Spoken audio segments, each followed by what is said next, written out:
Welcome to my YouTube channel the creator.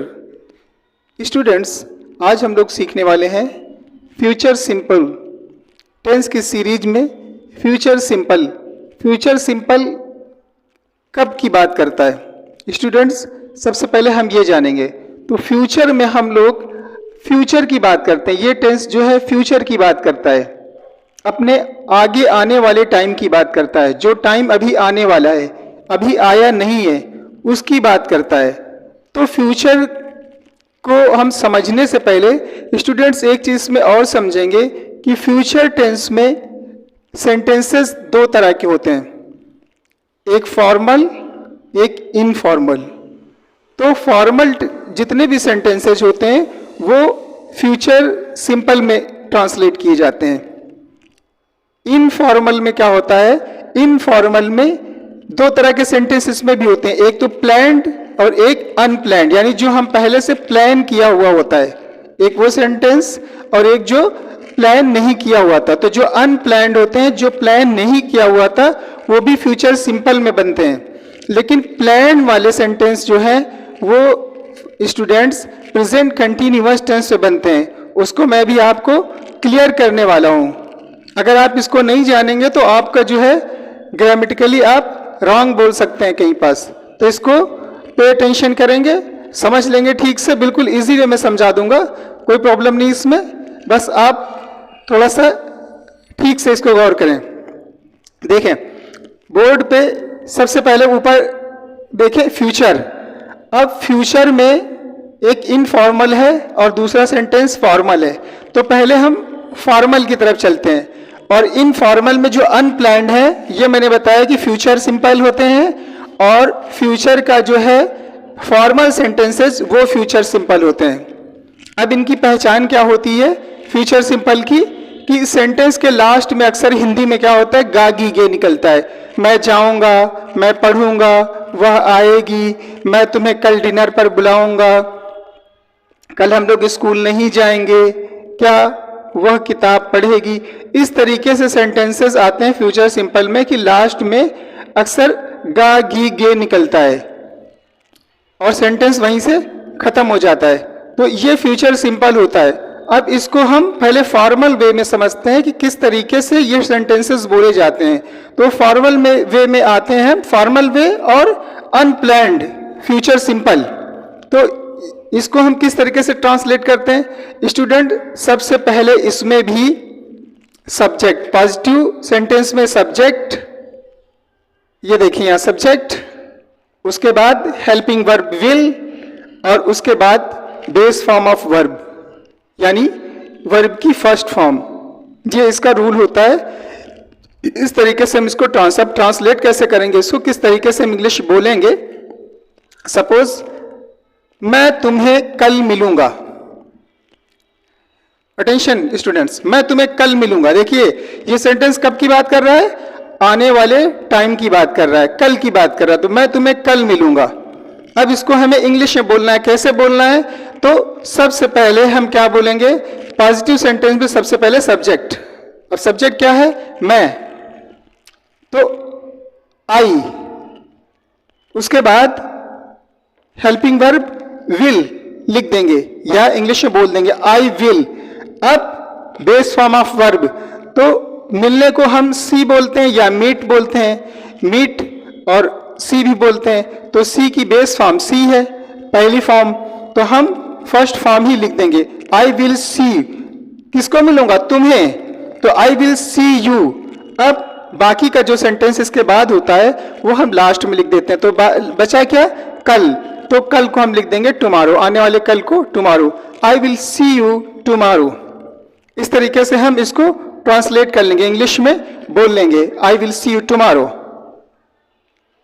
अब next चीज इस पे गौर करना है स्टूडेंट्स कि अगर आप स्पोकन इंग्लिश बोल रहे हैं, आप बोल रहे हैं, बात कर रहे हैं, या कोई दूसरा आपसे बात कर रहा है, तो इसका कॉन्ट्रैक्शन, ये पॉजिटिव है, इसी का कॉन्ट्रैक्शन भी देख लेते हैं कि I will see you tomorrow, मैं तुम्हें कल मिलूंगा।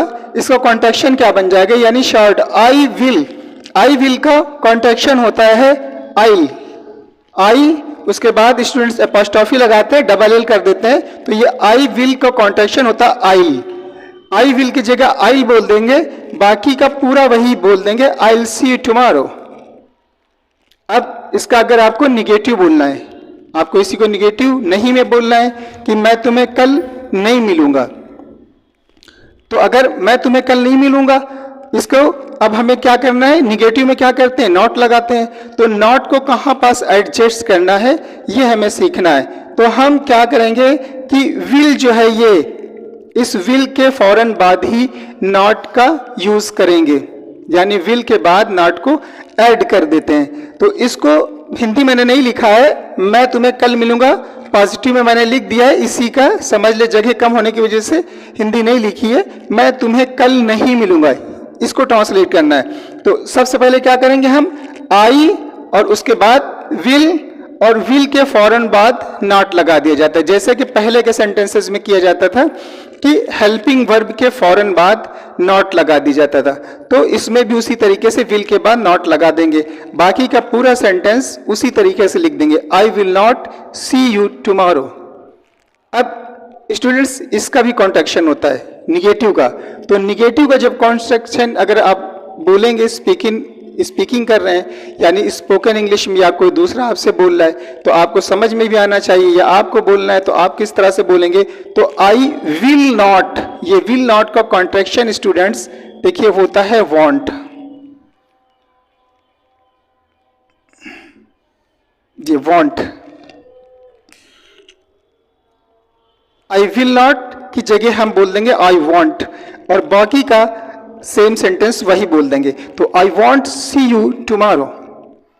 नेक्स्ट, अब इसको अगर क्वेश्चन बनाना है, इसी सेंटेंस को, मैं तुम्हें कल मिलूंगा, क्वेश्चन बनाएंगे तो क्या हो जाएगा, ये क्या मैं तुम्हें कल मिलूंगा, तो जब क्या के पहले आ जाएगा क्वेश्चन हो जाएगा। तो स्टूडेंट्स वही पहले के टेंसेस के तरीके से, जैसे पहले के टेंस में इंट्रोगेटिव सेंटेंस में यानी क्वेश्चन में आपको करना होता था कि हेल्पिंग वर्ब को पहले और सब्जेक्ट को बाद में, वही इसमें भी करना है, हेल्पिंग वर्ब को पहले ले आएंगे और सब्जेक्ट को बाद में, यानी ऑर्डर को चेंज कर देंगे। तो हम क्या कर देंगे यहाँ पास क्वेश्चन में, आई विल, ये जो आई विल है इसके जगह विल आई,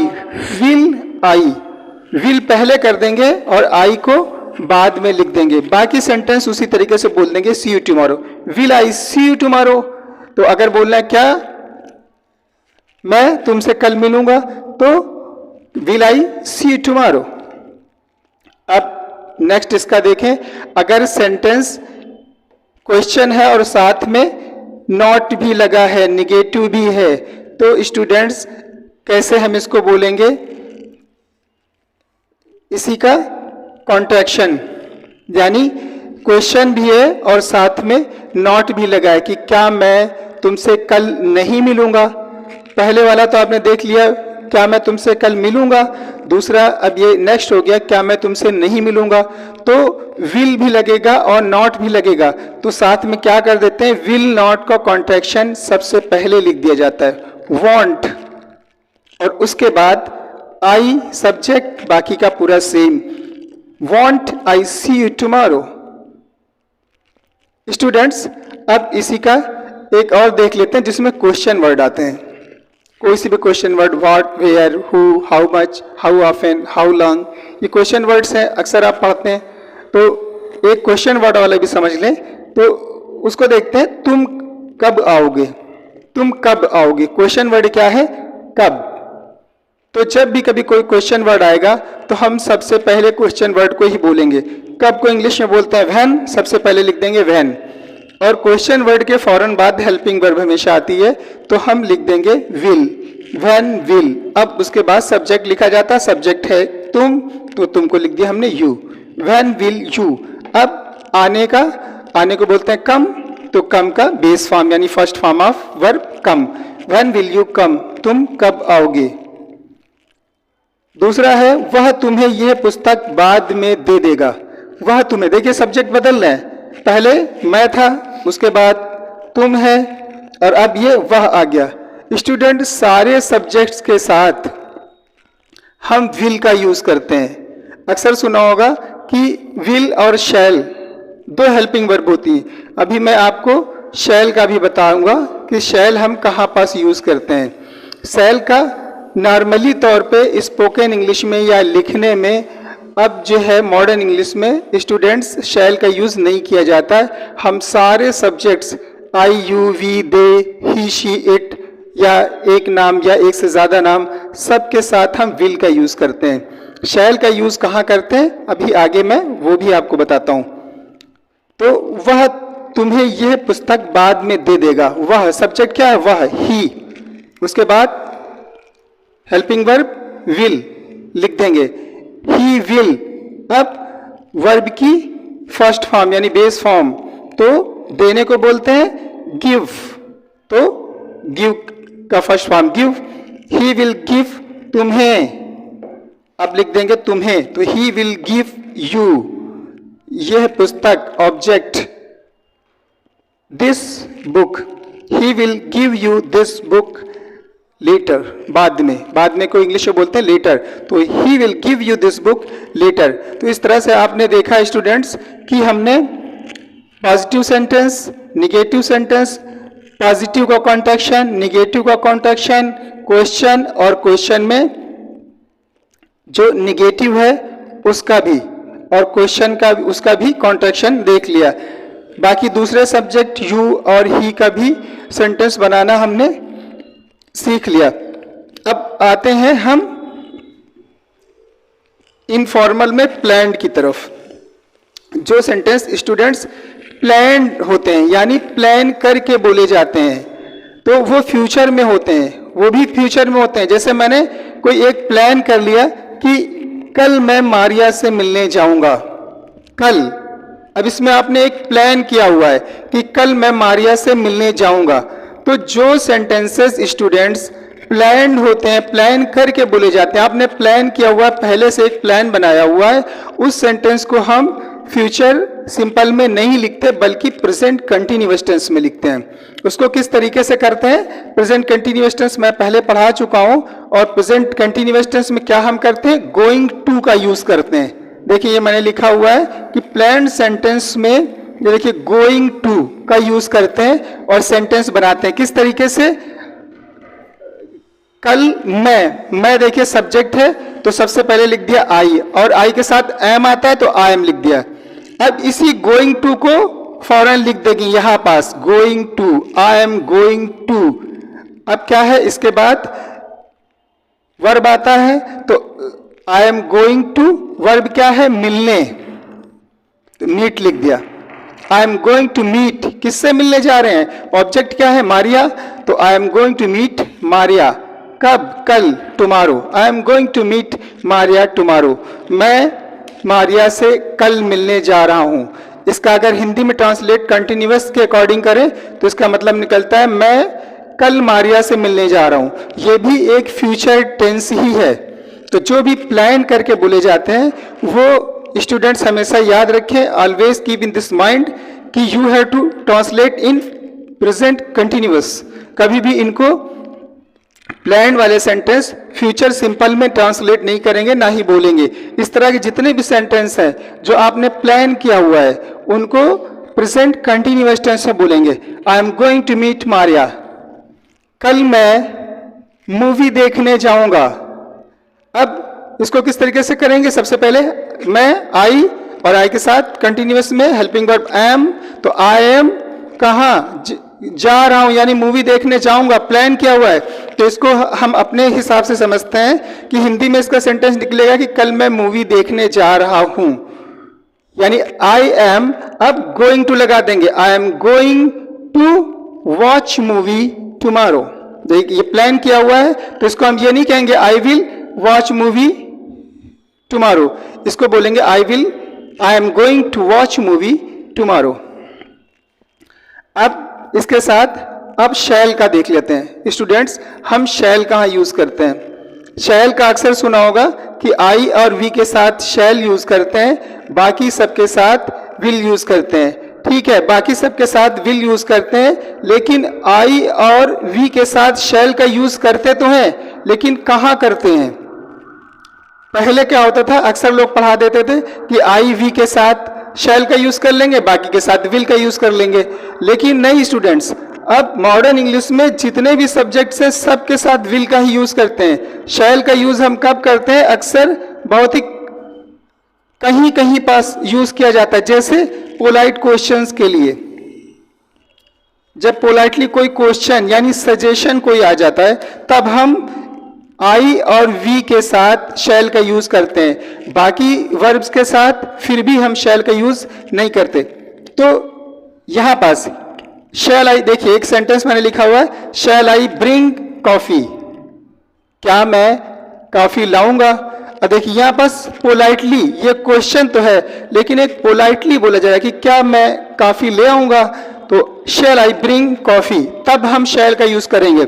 इसी तरीके शैल वी गो, क्या हम जाएंगे, क्या हम चलेंगे। तो जब ये पोलाइटली कोई चीज विनम्रता के साथ, बड़ी मुलायमियत के साथ जब बोलना है तब आई और वी के साथ, और वो भी क्वेश्चन में ज्यादातर यूज किया जाता है कि जब हम क्वेश्चन बोलते हैं यानी सजेशन देते हैं।